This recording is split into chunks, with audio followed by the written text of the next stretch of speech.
Stay tuned for Africa News Tonight, coming up right after these latest world news headlines. I'm Sarah Williams reporting. A monitoring group said Friday a series of truck bombs in northeast Syria has killed at least 22 people in the latest act of violence that comes amid a new wave of Syrian diplomacy. The Syrian Observatory for Human Rights said the bombs went off near a health center and vegetable market in the Kurdish-held town of Tel Tamer in Hasakeh province. The Britain-based group, which has a network of contacts on the ground in Syria, said dozens also were wounded in the late Thursday attacks, adding that the death toll is likely to rise. Tel Tamer is controlled by Kurdish YPG forces, which have for months been battling Islamic State extremists in the area with the help of U.S.-led airstrikes. The Taliban claim responsibility for an attack in central Kabul Friday evening. A massive explosion followed by bursts of gunfire could be heard at about 6 p.m. Friday in the affluent Shirpur area near diplomatic missions and government buildings. The Taliban said multiple suicide bombers attacked a guest house in the area and inflicted heavy casualties. There was no official confirmation of that account, however. The attack is said to have taken place near the Spanish embassy in the Afghan capital. The Taliban statement said the target was a guest house used by foreign invaders. Interior Ministry spokesman Sadiq Siddiqui tweeted that a car bomb appeared to be the source of the explosion. Heavy gunfire followed the first massive explosion, and a reporter near the scene said police reported at least 3 attackers were involved. This is VOA News. U.S. Secretary of State John Kerry says a lot of progress has been made at the UN climate talks in Paris, but some very difficult issues must be resolved. Kerry met with French Foreign Minister Laurent Fabius Friday after what sources said was a hard night of negotiations among the 195 nations at the Paris meetings. Fabius said the final agreement and conclusion of the talks was extended by a day until Saturday. Sam Barrett is campaign director for Avaz, an international advocacy group. These talks matter. We'd rather they take their time and were patient with the right deal than rush it and get a breakdown and a collapse like we saw in Copenhagen. We hope that there will be a deal tomorrow on Saturday. And the French have done a tremendous job in managing all the different interests. Getting 200 countries to agree on anything is tough. Getting to agree on the future of the planet and a deal on climate change is probably one of the toughest pieces of negotiation they'll ever have to get involved in. The biggest disagreements have been over how much financial responsibility poorer nations should take for the cost of cutting greenhouse gas emissions and what the stated long-term goal of the agreement should be. In another development, China said President Xi Jinping spoke by telephone with U.S. President Barack Obama to discuss climate change. North and South Korea have held high-level talks for the first time in nearly 2 years, with both sides expressing a desire to improve long-strained ties. Brian Padden is VOA's correspondent in Seoul. Neither side is coming into these talks for the first time in 2 years with high expectations of major. The vice ministerial level meeting was held Friday at the Kaesong Industrial Complex just north of the tense demilitarized zone separating the two countries. South Korean Vice Unification Minister Hwang Bu-ji and his North Korean counterpart John Jong-soo struck an optimistic tone as they shook hands at the beginning of the dialogue. The talks were agreed to in August as part of a deal that ended a standoff over a landmine incident that wounded 2 South Korean soldiers near the border. Pyongyang is expected to push for the resumption of South Korean tours to its scenic Mount Kumgang resort. A Burundian army spokesman says 12 gunmen who attacked military bases in the capital Friday were killed as soldiers clashed with their attackers. The statement said 21 attackers were captured, along with some arms and explosives. This is VOA News, and this reminder that I'm Sarah Williams in Washington.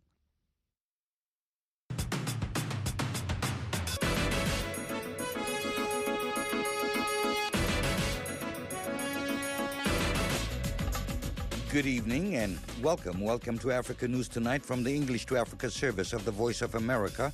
I'm Yehis Wuhib in Washington. Coming up this hour on Africa News Tonight. Many NGOs and civil society groups, they fear that this document is not going far enough in terms of specific commitments to reach that target of 2 degrees Celsius. Many of them fear that some of the delegates still may be wanting to invest in companies that are using fossil fuels instead of renewable energy. That's VOA's Kim Lewis at the COP21 conference in Paris. Details coming up. Also in the news, after 2 years of war, the International Committee of the Red Cross warns hundreds of thousands of people in South Sudan are facing severe food shortages. And Tanzania's new president is already making headlines for his thrifty ways and his zeal in fighting waste and corruption. We'll have these stories, plus the sunny side of sports with Sunny Young, music from Rwanda, and our daily features. So stay with us. There's lots more ahead on Africa News Tonight.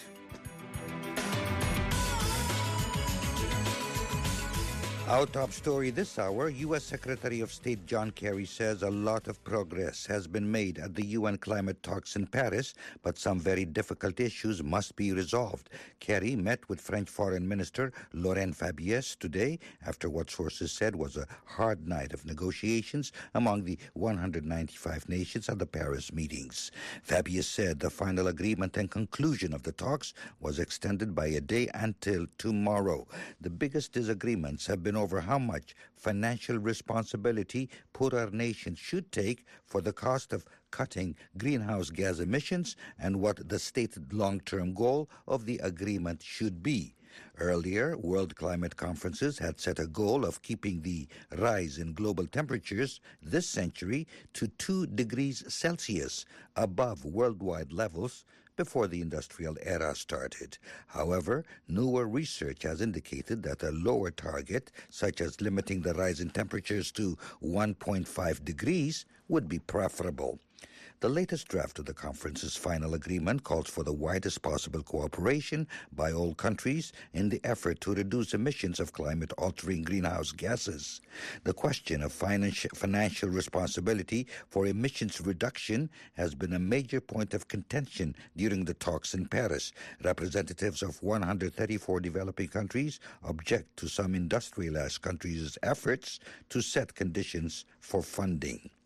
VOA's Kim Lewis is at the Paris conference. She offered this update to reporter William Eagle.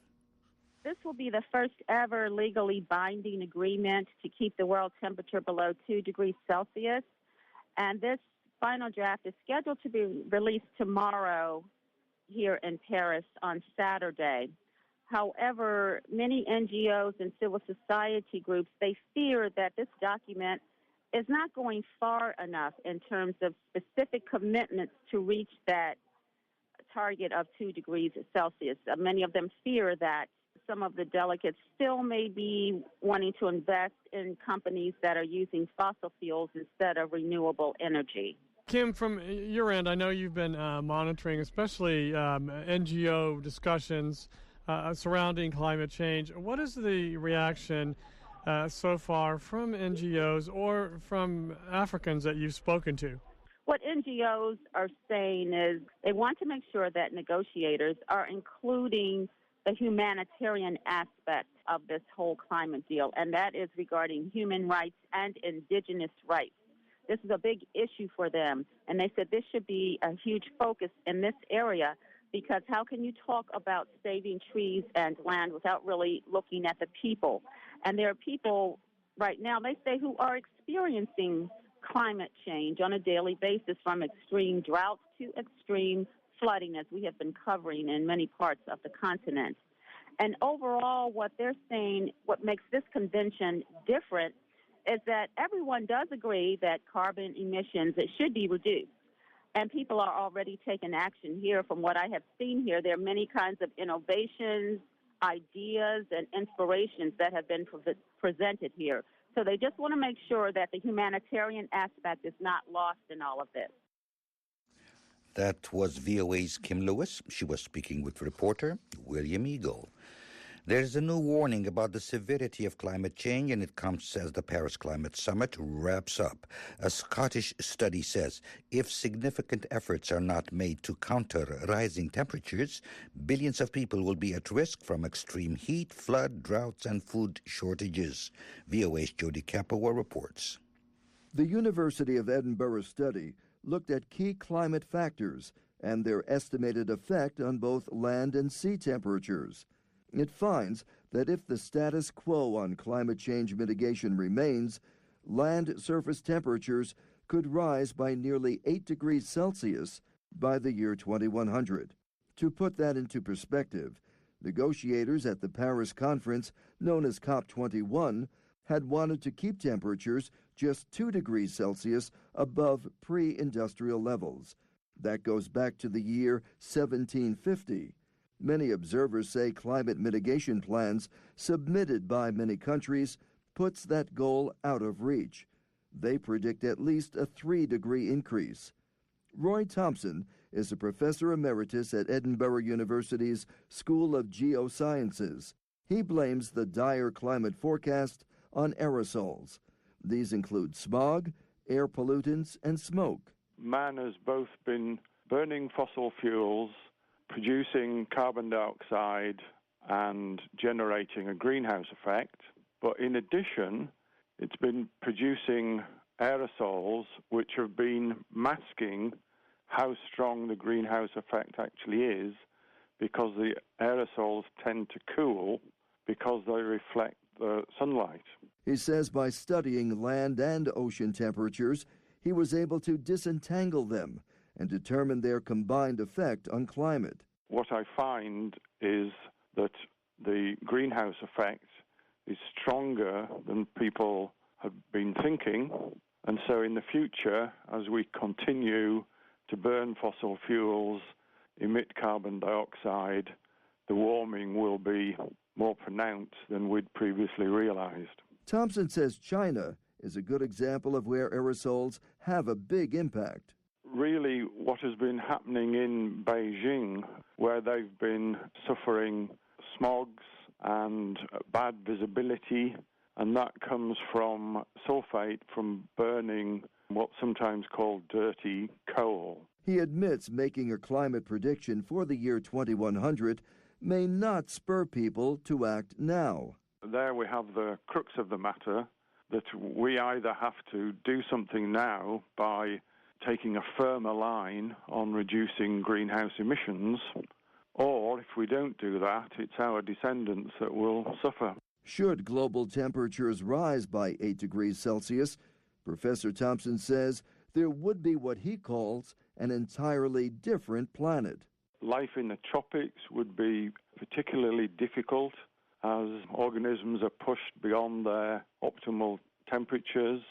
At the poles, both ice sheets would be melting rapidly. Plants would flower and bud earlier, but also they would desynchronize with the animals that pollinate them.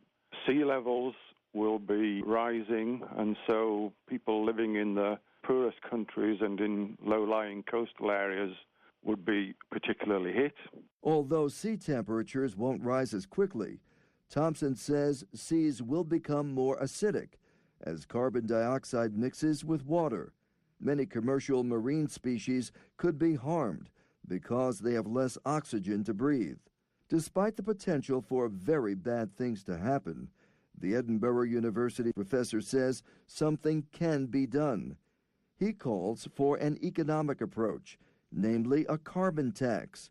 Putting a tax on the use of fossil fuels, he says, would encourage people to seek cleaner, renewable alternatives and spur invention and innovation. That, in turn, could boost economies. Thompson says if people truly worry about the future of their children and grandchildren, they'll sharply reduce the use of oil, gas, and coal.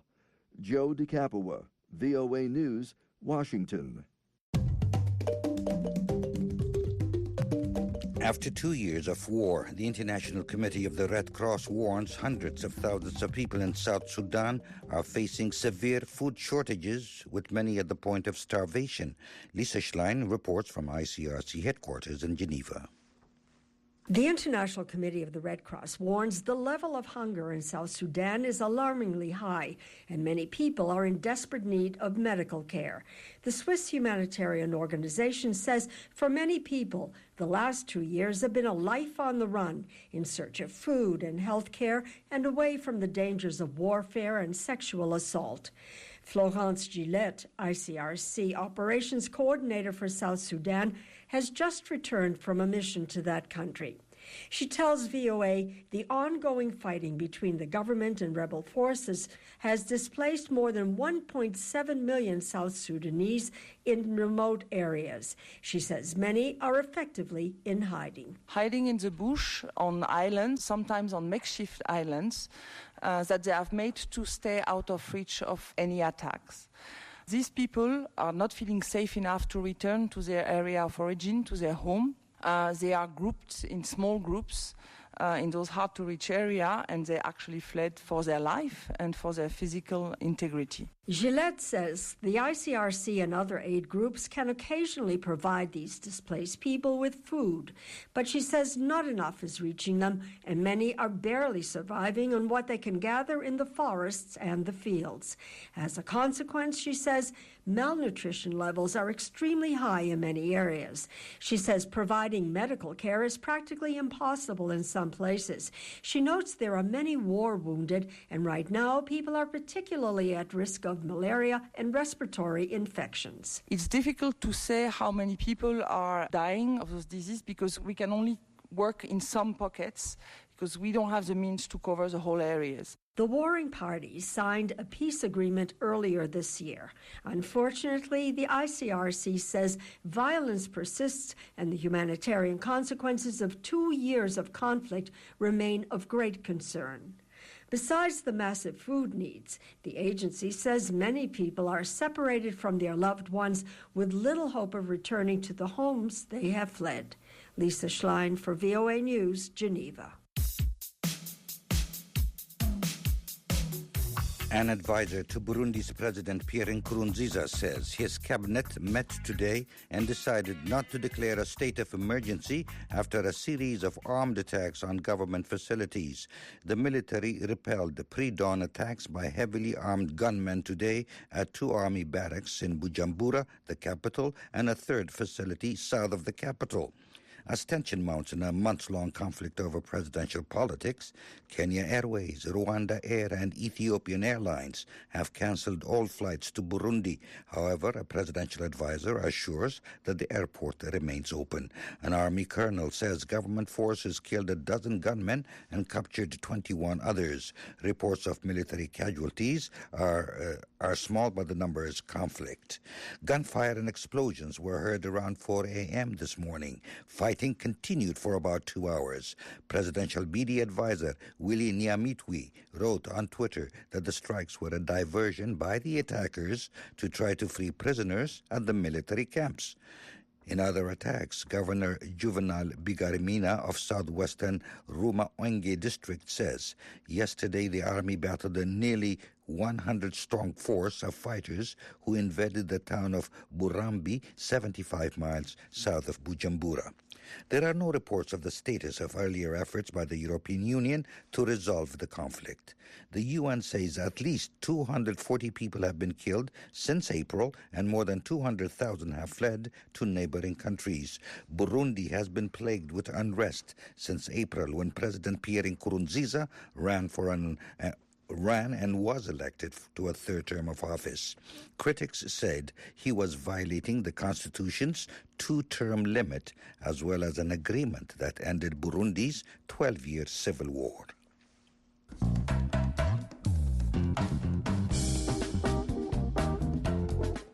You were listening to Africa News Tonight, live on the following frequencies, 15580 and 6080 kilohertz on the Voice of America. I'm Yehiz Wuhib in Washington.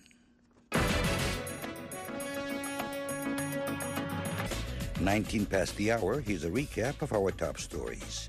U.S. Secretary of State John Kerry says a lot of progress has been made at the UN climate talks in Paris, but some very difficult issues must be resolved. And after 2 years of war, the International Committee of the Red Cross warns hundreds of thousands of people in South Sudan are facing severe food shortages. And would like to hear your thoughts on our stories. You can write to us at African News Tonight, Voice of America, 330 Independence Avenue, Southwest Washington, D.C., 20237.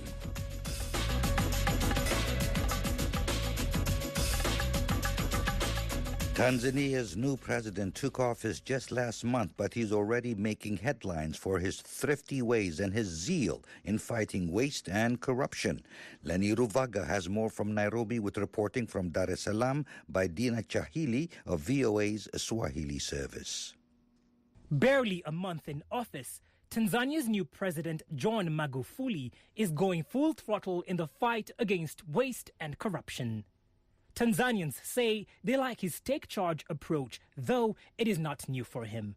Magufuli was nicknamed the bulldozer for similar efforts during his 15 years as Minister of Works. I'm very happy about it because he's the kind of guy who wants to take initiative himself and wants to show people this is how things to be done.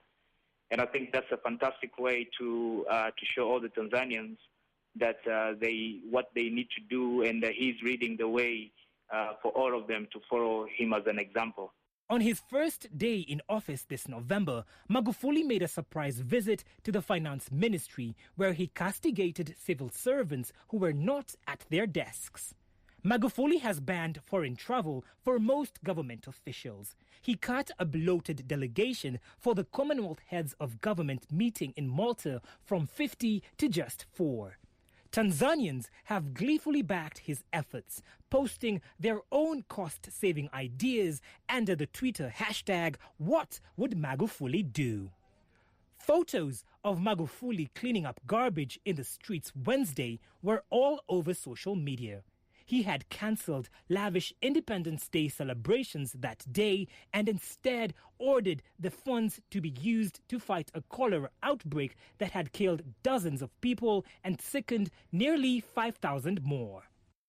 Evidence of official corruption had been on the rise.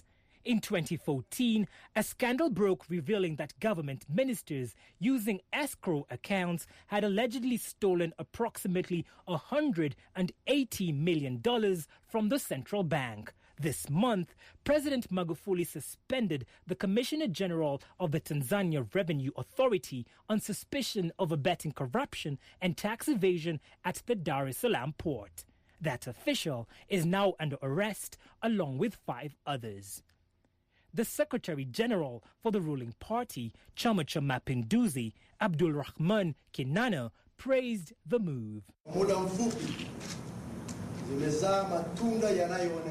He told reporters this week that, and I quote, in a short period, we have seen the fruits of the anti-corruption and tax evasion-led campaign. This will benefit all the stakeholders involved, he said. This will regulate the various sources of income to ensure that all loopholes are sealed and everyone pays tax to the government so as to enable us meet our targets, end quote. Senkai Kilonzo from the Tanzanian NGO Policy Forum that deals with governance issues notes that Magufuli is drawing from his past experience. The president's been a minister for about 20 years.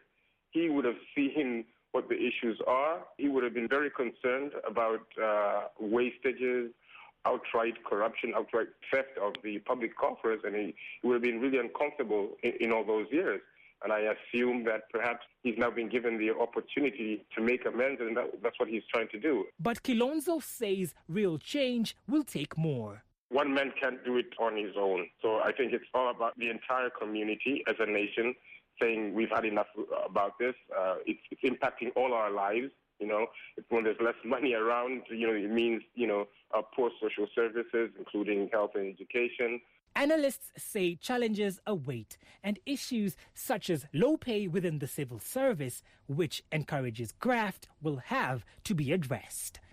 Lenny Ruvaga for VOA News, Nairobi. The amnesty program for ex-militants in Nigeria's oil-producing Niger Delta region is set to end this month. The program was started in 2009 to end an insurgency in the Delta by providing job training and cash payments to 30,000 militants. Now some are worried about what comes next. Christine has more on the story with reporting from Hilary Uguru in Ugili, Nigeria. Kemapade Ebikpade used to run guns to the Niger Delta militants. Since the government started its amnesty program in 2009, he's run a welding shop while receiving about $300 a month from the government. But that money stopped arriving last month with no explanation, according to Ebikpade and 10 other ex-militants VOA spoke with. Many people will going back to this crude business, fuel, kerosene, all these things will come on. Ebikpade says he has no plans to take up arms again, but he says some militants may go back to sabotaging oil facilities, particularly the younger militants. He calls on President Muhammadu Buhari to do more to address the Delta's needs. The current status of the amnesty program is unclear. Local media reported this week that the government is just behind in its payments. When he took office in May, President Buhari said the amnesty program would end in December. He promised to continue to invest heavily in the existing projects while streamlining rehabilitation programs. But the government has given no further details. The Ministry of Niger Delta Affairs did not respond to requests for comment. Some former militants have said they will take up arms again if the payments end. They say foreign and local companies make billions of dollars pumping crude from the Delta, while local communities are polluted and impoverished.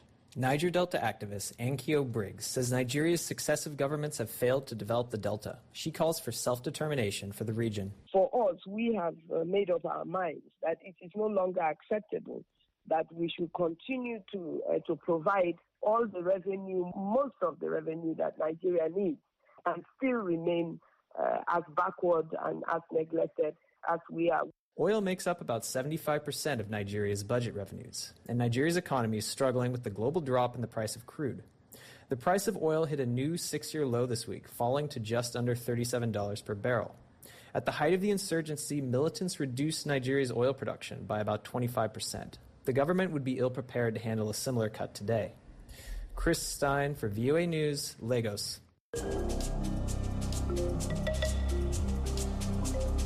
At least 7 civilians were killed today in a suicide attack in a part of Cameroon where Boko Haram militants are active.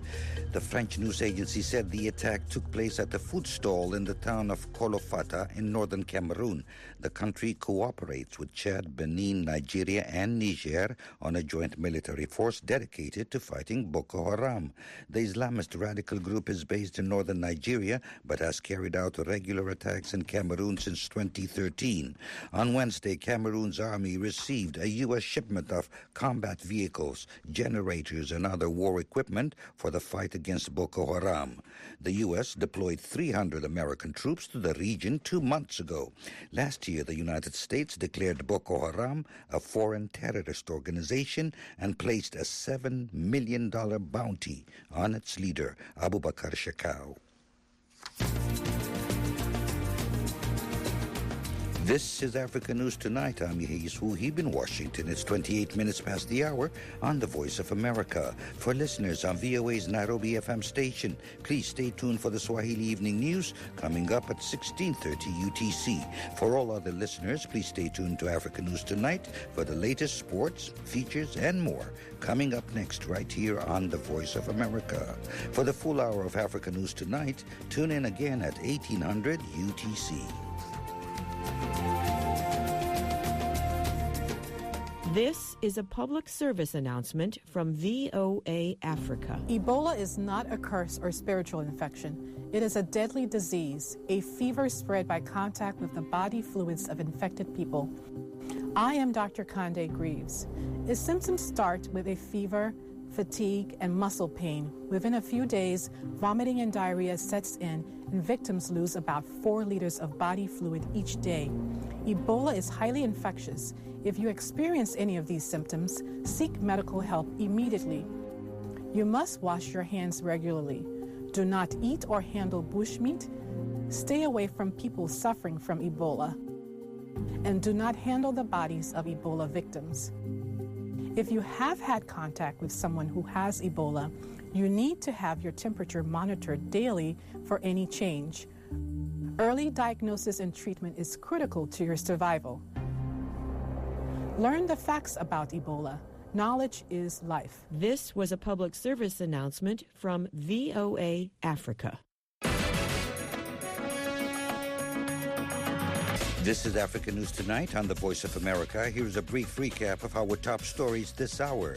U.S. Secretary of State John Kerry says a lot of progress has been made at the U.S. climate talks in Paris, but some very difficult issues must be resolved. After 2 years of war, the International Committee of the Red Cross warns hundreds of thousands of people in South Sudan are facing severe food shortages. And Tanzania's new president is already making headlines for his thrifty ways and his zeal in fighting waste and corruption. Coming up, music from Rwanda. And in our feature segment, an NGO fights to defend sexual abused children in South Africa. I'm Yehis Wuhib, and we're live from Washington. This is Africa News Tonight on the Voice of America. Sports with Sunny is next. Time now for the sunny side of sports with Sonny Young. Hello, Sonny.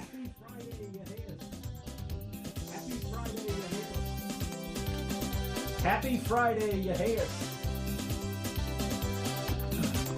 Happy Friday, Yehis. I'm back on mic 2. Yes, happy Friday. Welcome back, Sonny. And Sonny, I understand your starting line is Kenyan athletics. Yehis, Kenya athletics is ending the year with a doping cloud hanging over the country's long-distance runners who have been renowned for decades for their international success.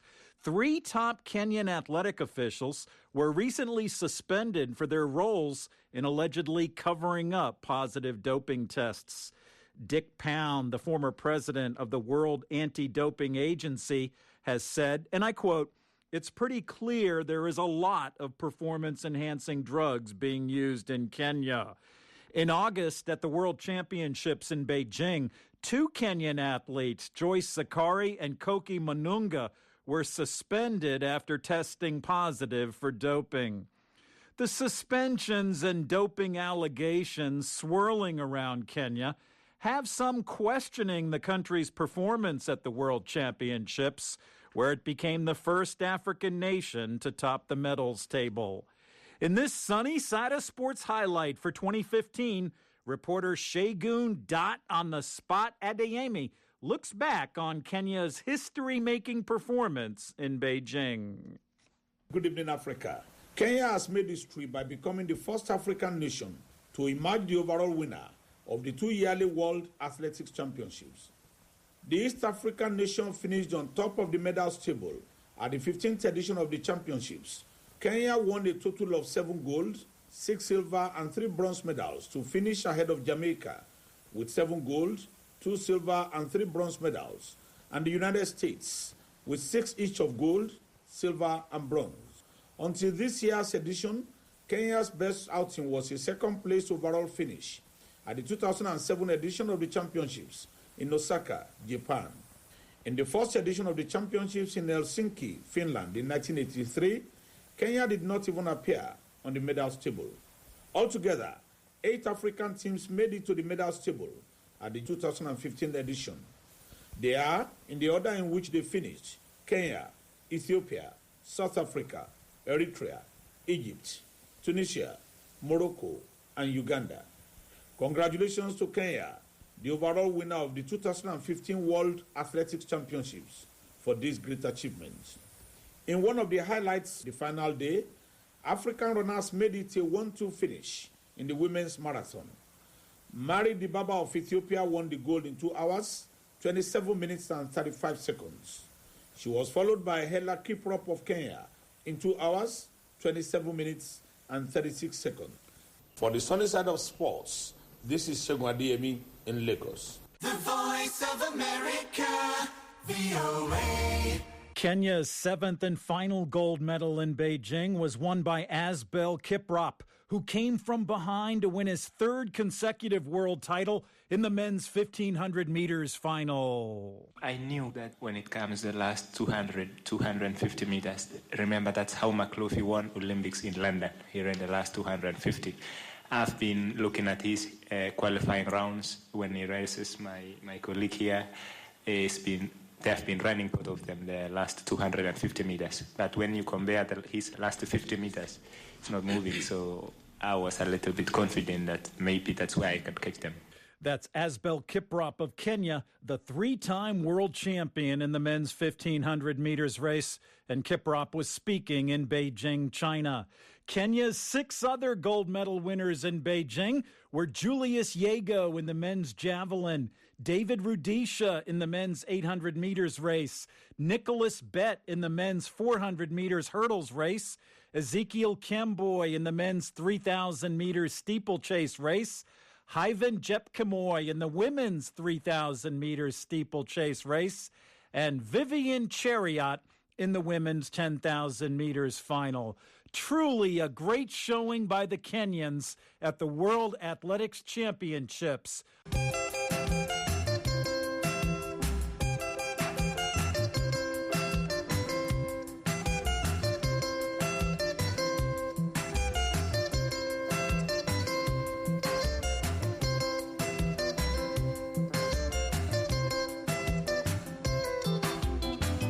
Meanwhile, 2 Kenyans who won gold medals at this year's World Championships in Beijing have received a big honor in Nairobi. The VOA's Daybreak Africa sportsman Marco Uma has that story as well as other sports news. Julius Yego and Vivian Chariot were crowned the 2015 Kenya Male and Female Athlete of the Year in Nairobi, Kenya on Thursday night.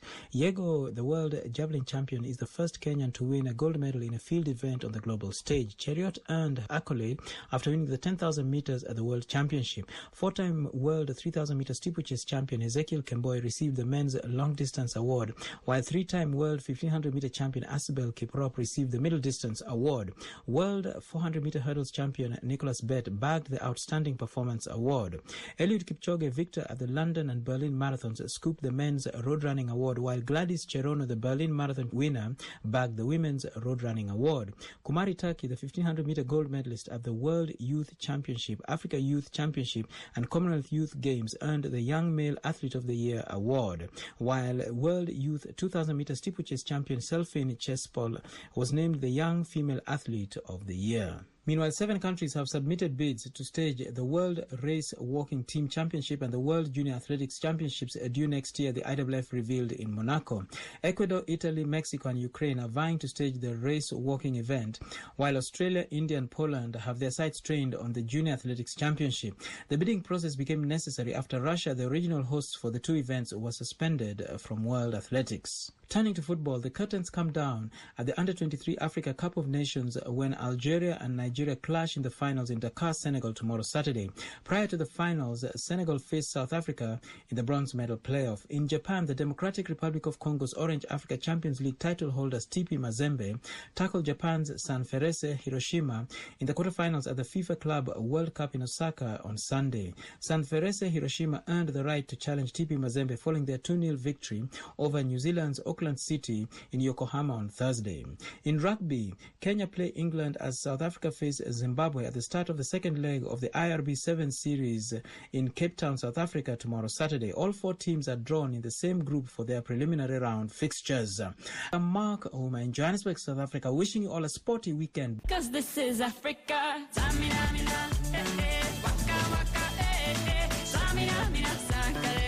This time for Africa. I'm very excited. Because this is Africa.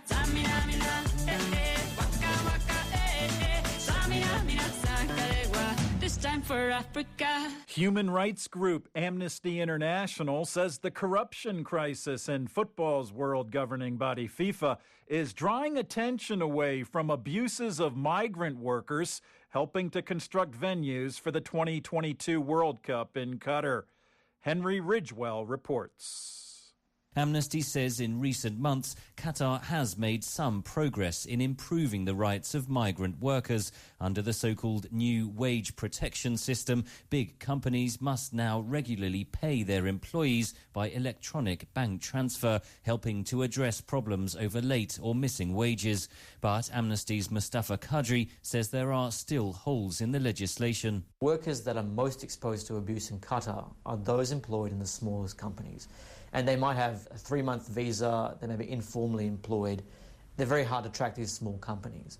This law does not seem to effectively apply to that pool of workers. There are around 1.5 million migrant workers in Qatar. Most are employed under the kafala sponsorship system, where the employer is responsible for their legal status.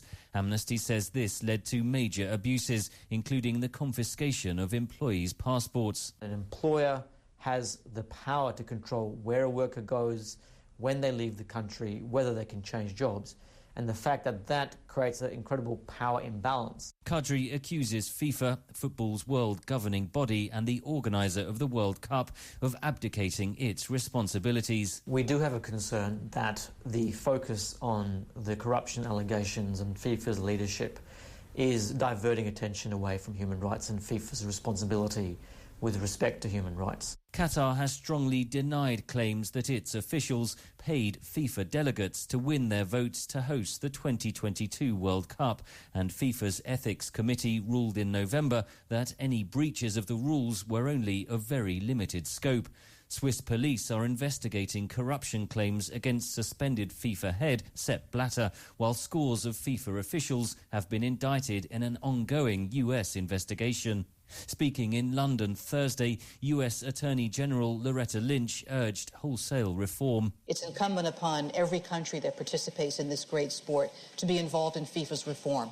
Jose Luis Meisner, the former General Secretary of South American soccer's governing body, appeared this week before an Argentine judge who will decide on an extradition request from the United States. Henry Ridgewell for VOA News, London. Voice of America's news, talk and music programs are now at the tip of your fingers. Find everything at www.voaafrica.com. Listen to VOA's program lineup live, anytime, day or night. Pick out your favorite shows and listen anytime you want. Download our podcasts. Check VOA Mobile from your cell phone. Subscribe to VOA Newsfeeds. voanews.com. I encourage our VOA listeners with internet access to check out the Sunny Side of Sports Facebook page. The address is facebook.com/VOA Sunny. Once again, that address, facebook.com/VOA Sunny. You'll see photos and videos, and you can post your comments. So check out the Sunny Side of Sports Facebook page. Voice of America. And follow the Sunny Side of Sports on Twitter. My Twitter handle is @VOA Sunny Sports. Omiyachi Job, whose Twitter handle is Creativity, sent me a tweet, and Omiyachi kept it simple, 140 characters or less. Big pleasure getting you on this platform. I'm VOA Sonny Young, and that's the Sunny Side of Sports. Have a good weekend, everyone. Back to you, Hayes Woo-hee. Thank you, Sonny. And listen to the Sunny Side of Sports Monday through Friday at 16:31 UTC and 18:31 UTC. And on Friday, Sun has an expanded half-hour edition of the Sunny Side of Sports at 17:30 UTC right here on the Voice of America. Coming up, an NGO fights to defend sexually abused children in South Africa. And next, a young South Sudanese trying to bring peace to his country through technology. But first, some music. Here is Miss Jojo from Rwanda with Nendine.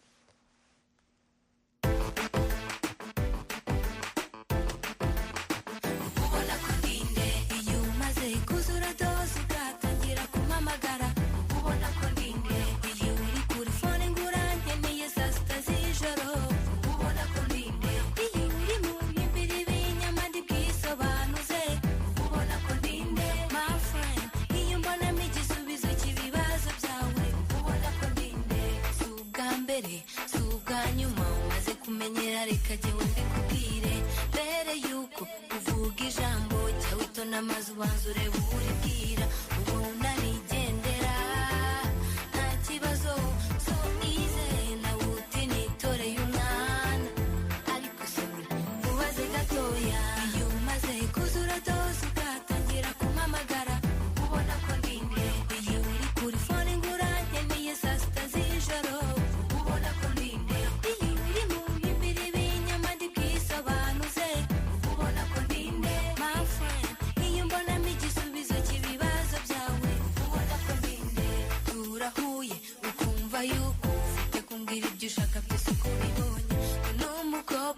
n'igipindi undi nkamukoresha uko numva nifuza niba hari gutyo ukora uzashake abagushaka njye mbona mutwibeshyaho twese ntabwo turi udutebo ngo tuyuriho iyo umaze kuzura dose ugatangira kumpamagara ubona ko ndinde iyo uri kuri fone ngura nkeneye saa sita z'ijoro ubona ko ndinde iyo uri mu mpimbiri b'inyama ndi bwisobanuze ubona ko ndinde my friend iyo mbonamo igisubizo cy'ibibazo byawe ubona ko ndinde babyita respect bikaba bikenewe mu bantu na relationships nkeneye respect kunyubaha nk'umuntu biza gufasha maze ubanza umenye neza uzamenya uwo ndiwe uzamenya ibyo umbwira bizatuma twubahana uko bikwiye yewe nawe yaba mugenzi wawe uzi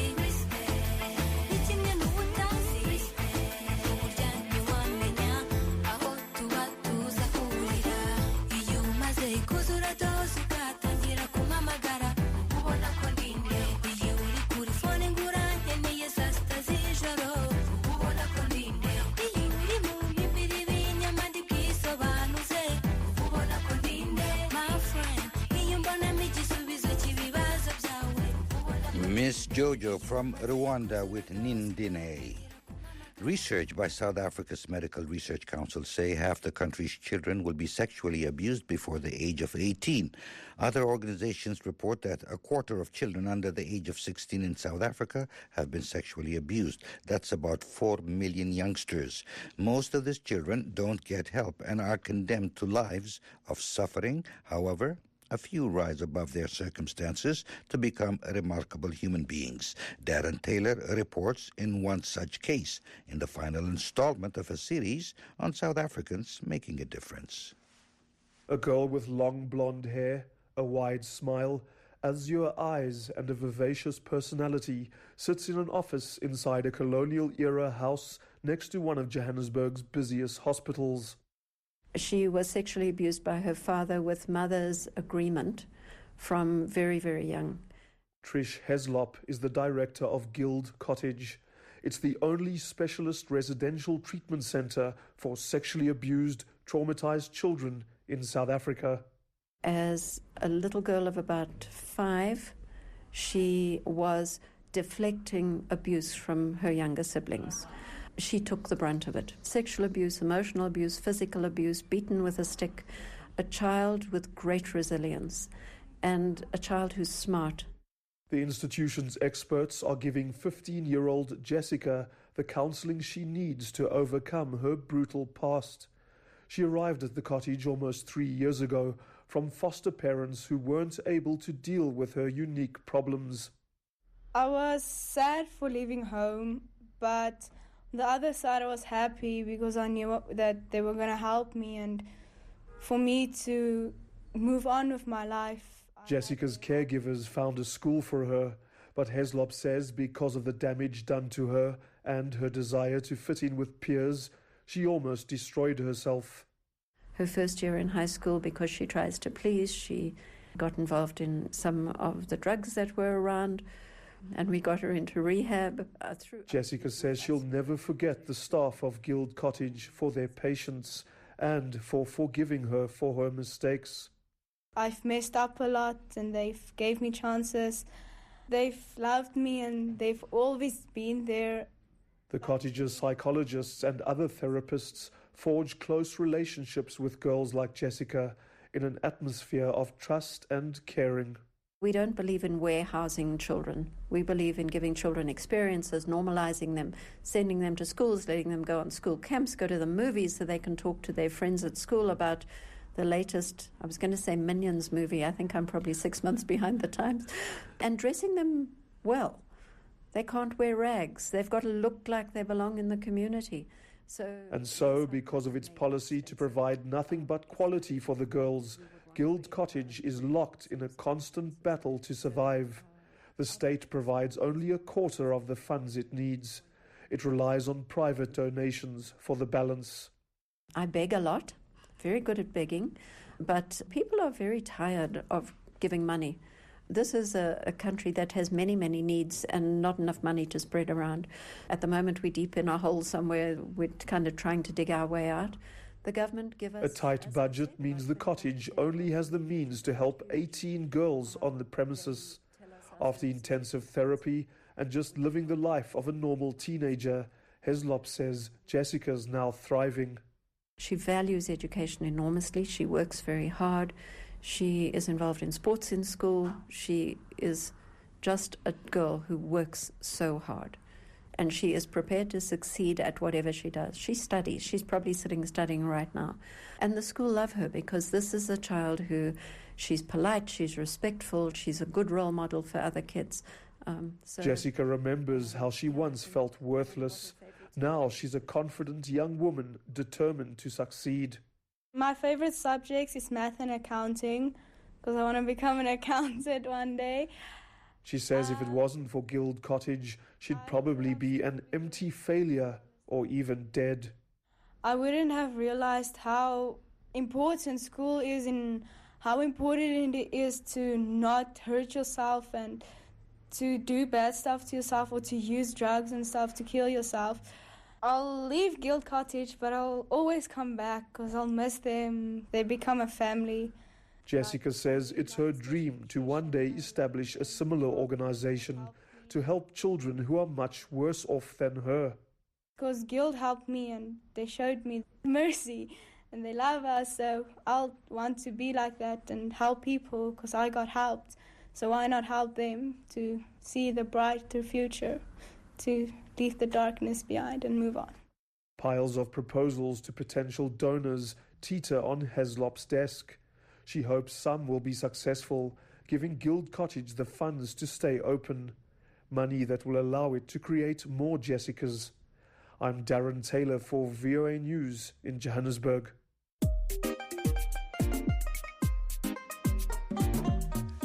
A young South Sudanese is trying to bring peace to his country through technology. He says young people can learn to create their own jobs in the technology sector while helping to grow their country. That mission has brought him to 4 U.S. states and the District of Columbia, where Ian Bior spoke to him. Thomas Samuel Muto is convinced that technology and innovation is the core of most growing economies in the world. He believes that young people in South Sudan can take information and communications technology training, or ICT, to help maximize their potential. That message brought the founder of the Juba-based Youth Technology Development Organization here in November as part of the U.S. Department of State's International Visitors Leadership Program. Muto says he has been working to get more support for the technology industry from the South Sudan government. We are behind in technology, in terms of technology. This is the right time that we, in the continent as Africa, and especially South Sudan as a young country, as a new country, that's the first step that we need to establish. Muto says he knows that becoming an entrepreneur in South Sudan's fledgling technology sector is an uphill battle. For example, it's not easy to charge computers, tablets, or phones in South Sudan because electricity is unreliable. Weak internet connectivity is also a big problem. But young entrepreneurs like himself see opportunity, not obstacles, in a country like South Sudan. If our home is in fire, it means that we need to contribute. Contribution that can bring our home into peace. We need to pour water to that fire that is burning back in home so that we will have peace in the country. Muto says what bothers him the most about his troubled homeland is what he describes as a lack of unity among youth. He says he wants to encourage young people to put their country first and leave tribal or ethnic differences behind. But he says a lot of frustration is due to the fact that there are simply no jobs in South Sudan. Young people are defending on waiting for the government to provide jobs. So that's a challenge that at the end of the day you find that youth, when anything that comes, driven their mind to violence, they're easy to be engaged to that violence. Muto says above all, change in South Sudan will come when everyone puts their country first. So if we focus into that focus that we are South Sudanese, we are a country, we are one people, it means that whatever we will be focusing in, wherever we go, we will be focusing into the unity of our country. What is killing our country now is the divisions. Muto plans to return to Juba this week. He says his stay in the United States has renewed his commitment to help develop his country. Muto says although he has no firm commitments from any individuals or companies, he plans to use the connections he's made in the U.S. to move his nonprofit forward. For VOA News, I'm Ayan Bior in Washington. This is Africa News Tonight on the Voice of America on the following frequencies, 15580 and 6080 kilohertz. Tune in to Africa News Tonight at 16 and 18 hours UTC, Monday through Friday. And with that, we wrap up this edition of Africa News Tonight. Up next, our VOA editorial. I'm Yehis Wuhib in Washington. For all the latest developments on the continent 24/7, visit our website at VOA Africa. On behalf of our Africa News Tonight producer, Bill Workinger, and our engineer, Lennis Remkes, thanks for choosing the Voice of America.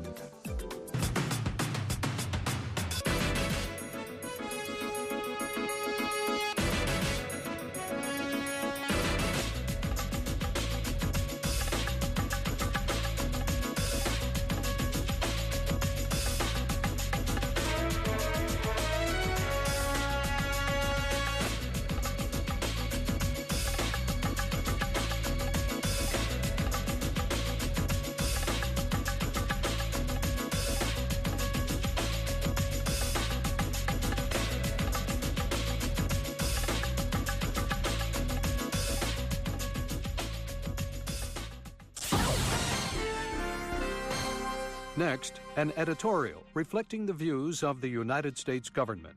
The Foreign Minister of the Republic of Angola, Georges Chicot, made an official visit to the United States on November 18th.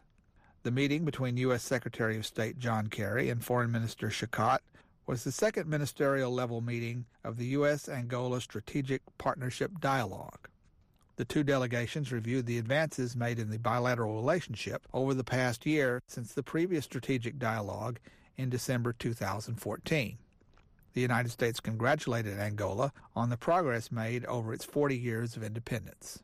The United States and Angola reaffirmed their pledge to work together on the UN Security Council to address critical global and regional issues. The two countries also committed to working together to find a peaceful resolution to the crisis in Burundi, Democratic Republic of the Congo, and South Sudan. Both the United States and Angola recognize the importance of intensifying and diversifying the bilateral trade and investment cooperation while upholding international commitments and standards. Angola and the United States agreed to build on the progress made during the International Maritime Security Conference by strengthening collaboration in the area of maritime security, particularly in the development and elaboration of a national maritime strategy. Angola reaffirmed its commitment to work with the United States to combat money laundering and terrorism financing. Angola and the United States reaffirmed their commitment to support the further development of democratic institutions and respect for human rights and fundamental freedoms, including freedom of expression, assembly, press, and religion. The United States and Angola expressed their satisfaction with the first bilateral human rights dialogue, which was held in November 2015, as a positive advancement in mutually addressing issues of concern. Angola reaffirmed its interest to join the Extractive Industries Transparency Initiative and voluntary principles, and underlined its ongoing review of the agreements. The United States congratulated Angola on its successful Kimberley Process chairmanship, particularly the accomplishment of expanding the Kimberley Process dialogue to include discussions on the voluntary principles and anti-money laundering and counter-terrorist financing. The United States is proud to continue working with its partner Angola for the security, prosperity, and happiness of its peoples, the African region, and the world. That was an editorial reflecting the views of the United States government.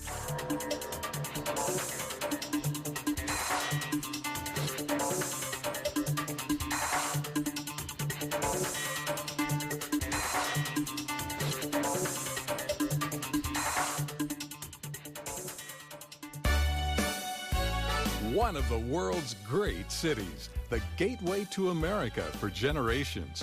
VOA brings you New York in 12 rarely seen views.